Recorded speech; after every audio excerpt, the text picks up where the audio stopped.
Welcome students. Today we will start exercise 9.1. In my last video I have explained what type of questions will be asked from this chapter. Now question number first of 9.1 is a circus artist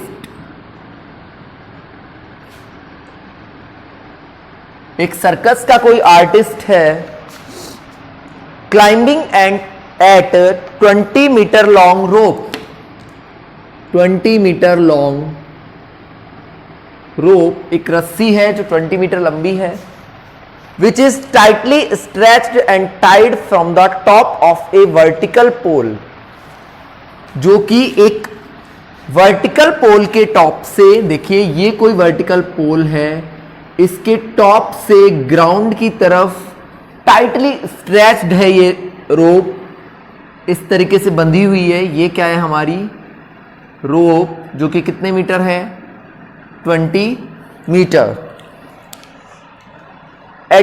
if the angle made by rope with ground is 30 degree ये जो ground के साथ angle बनाती है ये कितना है 30 degree है you have to find the height of pole you have to find the height of pole आपको क्या फाइंड करना है पोल की हाइट कितनी है तो देखिए पोल की हाइट को फाइंड करने के लिए हम क्या करेंगे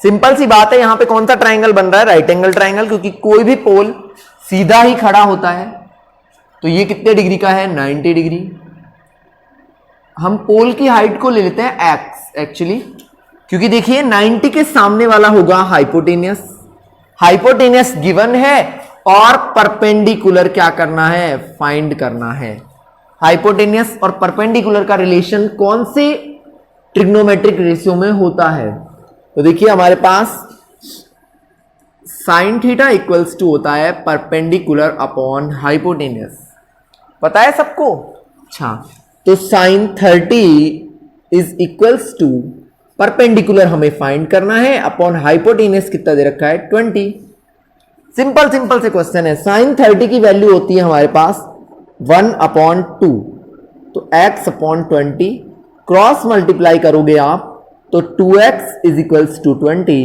और x आ जाएगा 20/2 यानी कि कितने मीटर 10 मीटर हमारी क्या होगी हाइट ऑफ पोल तो हम लिखेंगे so the height of pole is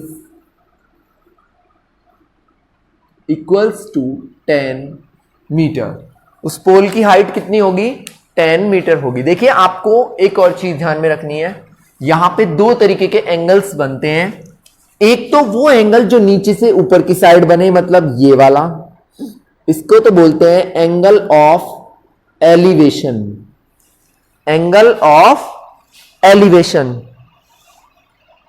और एक होता है जो इस तरीके से कोई पोल है यहां से नीचे की साइड बने मतलब ये वाला ये होता है angle of depression angle of depression तो ये थोड़ी सी नॉर्मल बात है जो मैं आपको बताना भूल गया था अदरवाइज हमें ये रिमेंबर रखनी है याद रखनी है तो ये फर्स्ट क्वेश्चन था हमारा सिंपल इसी तरीके के सारे क्वेश्चंस आपको सॉल्व करने होंगे सेकंड के लिए हम बात करते हैं अभी तो देखिए सेकंड क्वेश्चन है a tree break due to storm एक पेड़ है लेट करते हैं question number 2 is a tree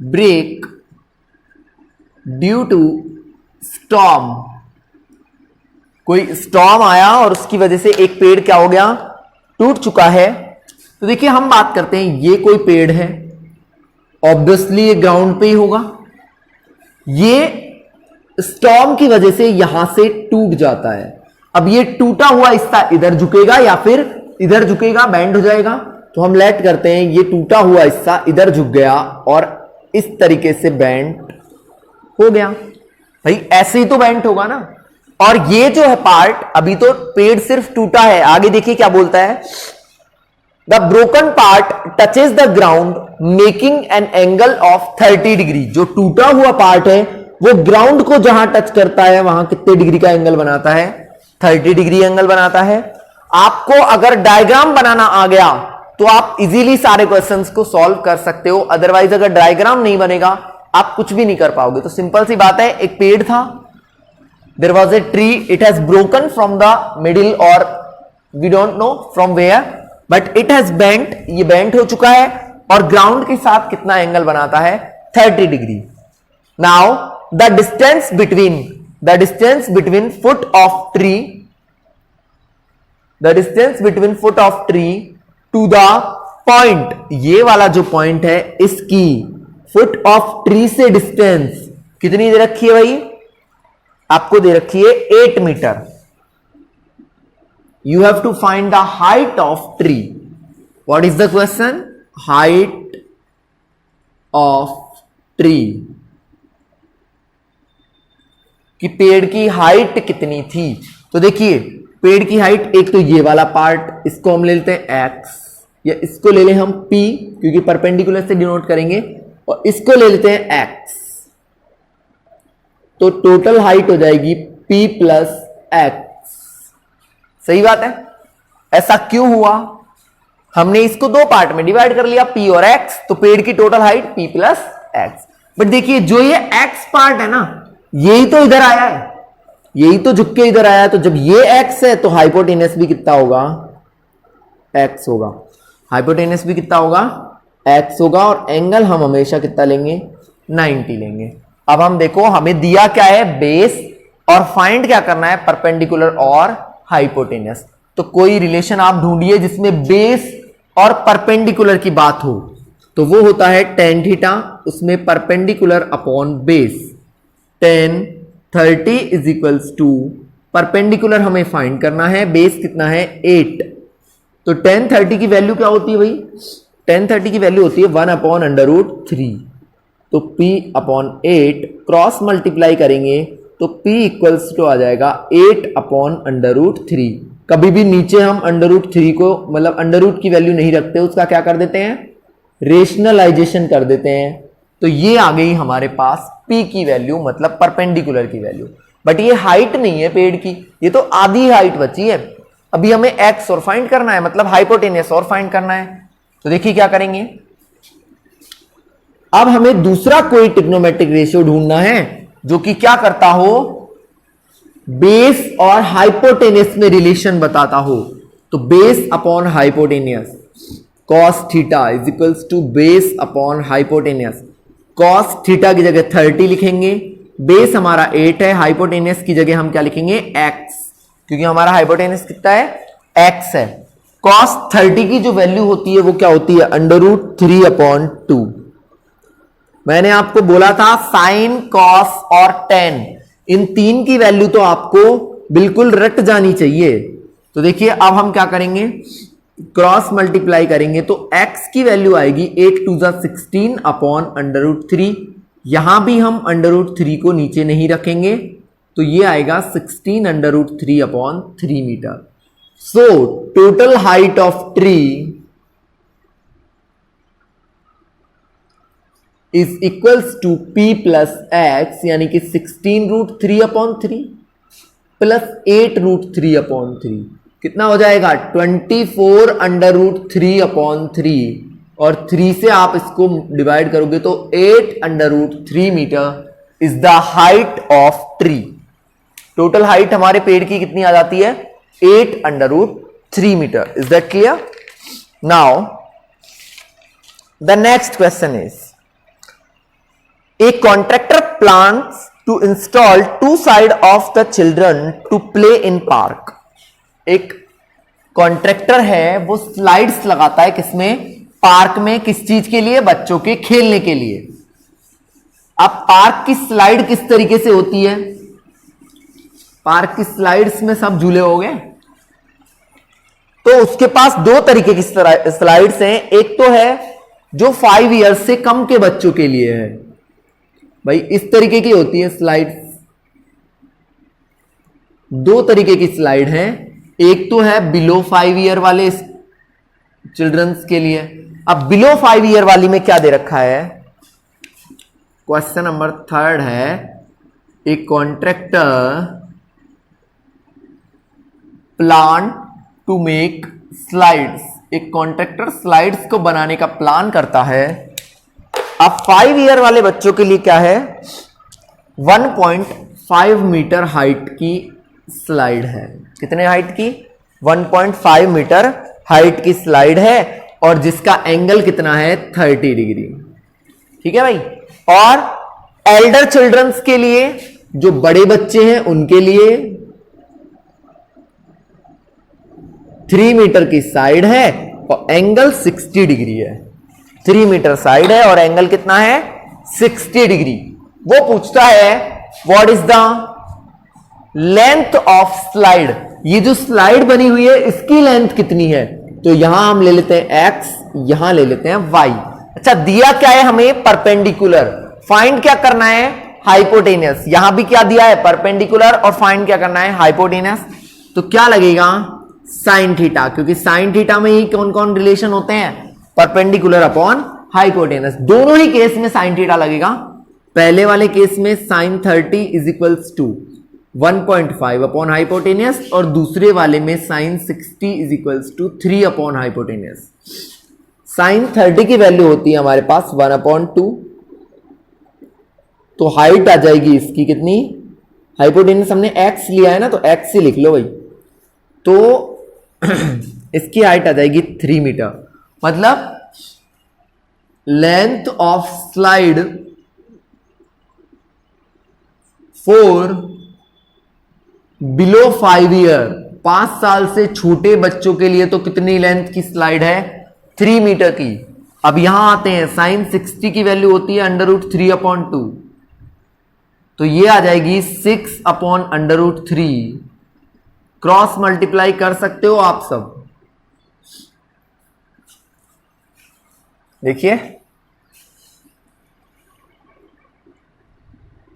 यहां पे 3, तो ये आ जाएगी 2√3 मीटर की स्लाइड।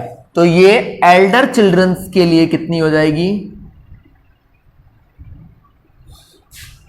Slide 2√3 metre.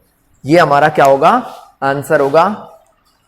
तो इसी तरीके के सारे क्वेश्चन से कोई भी एक भी क्वेश्चन ऐसा नहीं है जो इससे अलग हो। सिर्फ आपको डायग्राम अच्छे से बनाना आ जाए तो आप इजीली सारे क्वेश्चंस कर सकते हो। नेक्स्ट है the angle of elevation of top of A tower from the point from ground.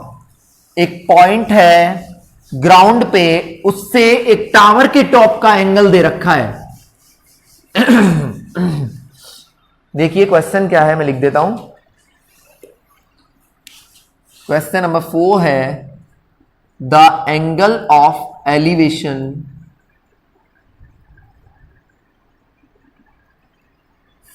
Of A tower. एक टावर के टॉप का जो एलिवेशन है वो कितना दे रखा है, 30 डिग्री। एक टावर है, ग्राउंड पे एक पॉइंट है जो 30 मीटर है। ये दिया हुआ है already that the foot of tower, foot of tower से वो पॉइंट कितनी दूर है, 30 मीटर, और एंगल भी कितना बनाता है, 30 डिग्री। यहां पे 3 ही एंगल बनेंगे, 30, 45 और 60। इस चैप्टर में 3 के अलावा चौथा एंगल नहीं बनेगा। तो ये तो है टावर, ये है वो पॉइंट, और एंगल बना दिया 30 डिग्री। पूछता क्या है हमसे, find the height of tower. Height of tower, इसको हम ले लेते हैं x। दिया क्या है हमें, base.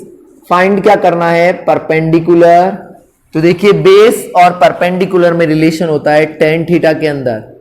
tan theta is equals to perpendicular upon base, तो tan 30 is equals to x upon base कितना है 30। tan 30 की वैल्यू होती है 1/√3। क्रॉस मल्टीप्लाई करोगे तो x आ जाएगा 30 अपॉन √3। कभी भी √3 को अपॉन में नहीं रखेंगे, तो ये आएगा 30√3/3 और हमारा आंसर होगा 10√3 मीटर। तो आपको लिखना है so the height of tower is 10√3 metre. Is that clear? तो ये हमारा कौन सा क्वेश्चन था, 4th। नाउ 5th पे हम बात करते हैं। ए काइट इज फ्लाइंग, अब की बार पतंग उड़ रही है।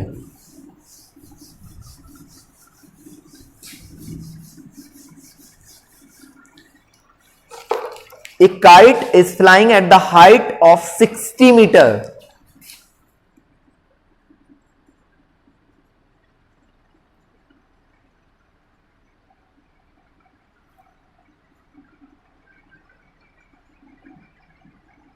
तो चलिए उड़ाते हैं पतंग।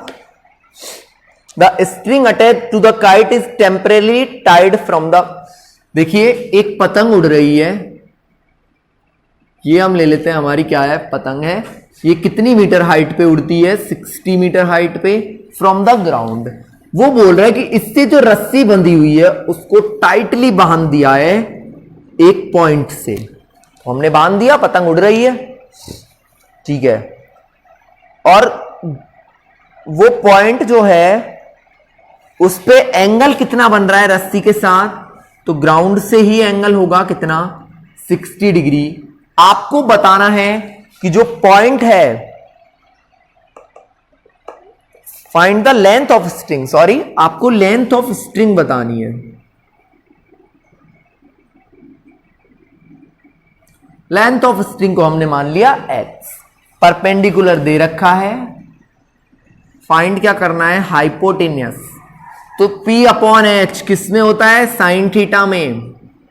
ये तो भैया आपको ध्यान रखना पड़ेगा कि किस किस में कौन कौन सा रिलेशन होता है। P अपन को दे रखा है, H हमें फाइंड करना है। साइन 60 की value √3/2, 60 upon x, cross multiply करोगे तो आएगा x √3 = 120।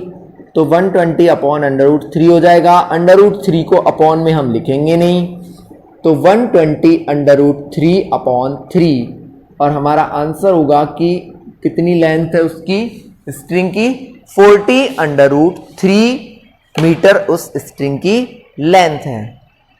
ठीक है भाई।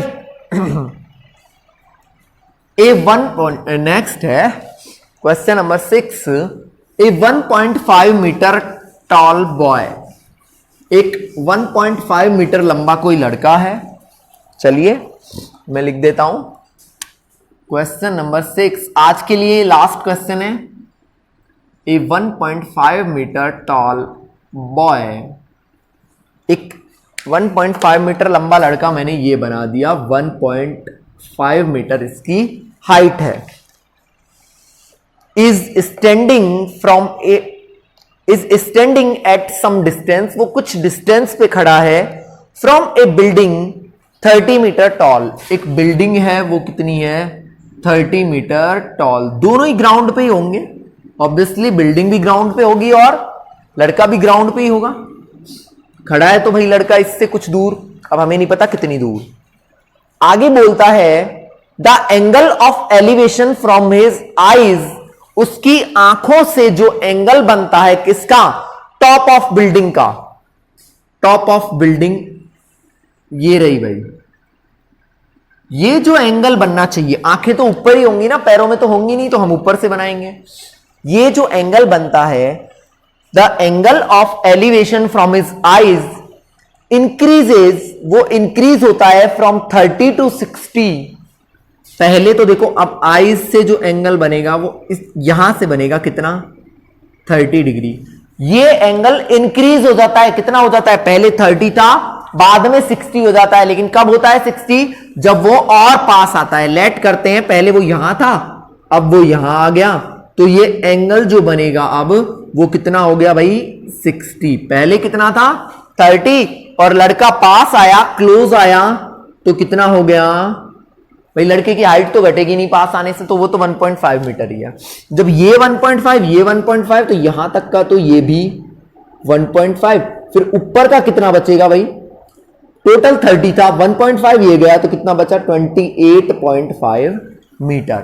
ये कंसेप्ट समझ में आ गया आपको। ये बिल्डिंग है, बिल्डिंग की हाइट 30 मीटर है, एक 1.5 मीटर का लड़का है जो बिल्डिंग के टॉप को देख रहा है और उसका एंगल बन रहा है 30 डिग्री। वो और क्लोज आता है बिल्डिंग के, तो एंगल बनने लग जाता है कितना, 60। पहले वो यहां था तो एंगल बन रहा था 30, फिर वो यहां आया तो एंगल बना 60, यही बोला है उसने। तो आपको बताना है find the distance he walked, कि उसने कितनी डिस्टेंस कवर करी। आपको बताना है कि वो कितना चला है। वो भाई वो इतना चला है हमारे अकॉर्डिंग। तो मैंने बोला वो पहले यहां था तो 30 डिग्री था, यहां आ गया 60 हो गया, तो वो कितना चला वो गैप बताना है। तो हम लेट कर लेते हैं कि वो कितना चला, x। कितना चला, x मीटर चला।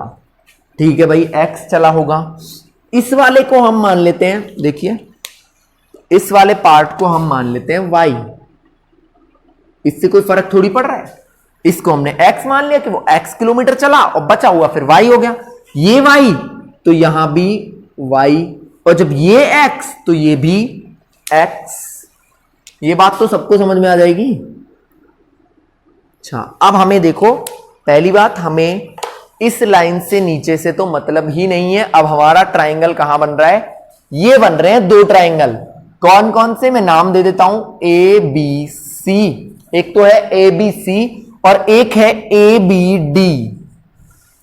कौन कौन से ट्राइंगल हैं, ए बी सी और ए बी डी। तो फर्स्ट हम ले लेते हैं ट्राइंगल ए बी सी, फिर लेंगे ट्राइंगल ए बी डी। देखिए हमें इस वाली हाइट, इससे तो कोई मतलब ही नहीं क्योंकि हमें तो ये डिस्टेंस निकालनी है x। तो पहले ये वाला ट्राइंगल ले रहा हूं मैं ABC।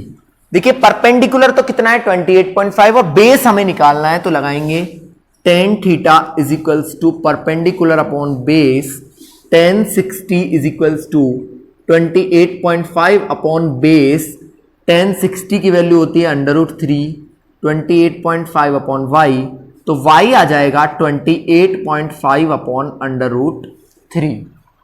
ये बात सही है आपकी। अब हम आते हैं बड़े ट्राइंगल पे। ये तो हमें y तो फाइंड ही नहीं करना था, फिर हमने किया क्यों ये भी आपको पता चलेगा। 30 वाले में भी हम लगाते हैं tan थीटा। तो देखिए परपेंडिकुलर अपॉन बेस tan 30 लगेगा क्योंकि इस बार एंगल कितना है 30, परपेंडिकुलर वही है। बेस कौन सा है यहां पे, पूरा BD। भाई देखो इस लाइन को ध्यान मत दो आप, ABD का बेस कौन सा है, BD। और tan 30 की वैल्यू होगी 1/√3 28.5 और BD क्या है हमारा x प्लस y, दोनों मिलके बन रहा है BD। अब इसको क्रॉस मल्टीप्लाई करो तो x प्लस y आएगा 28.5 √3 और हमने y की कुछ वैल्यू निकाल रखी है, तो y की वैल्यू को यहां पुट करो। कर दिया। देखो थोड़ा सा बस समझना है यहां पे, इसको किसको, न्यूमेरिकल वैल्यू को इधर लेके जाएंगे तो माइनस हो जाएगी।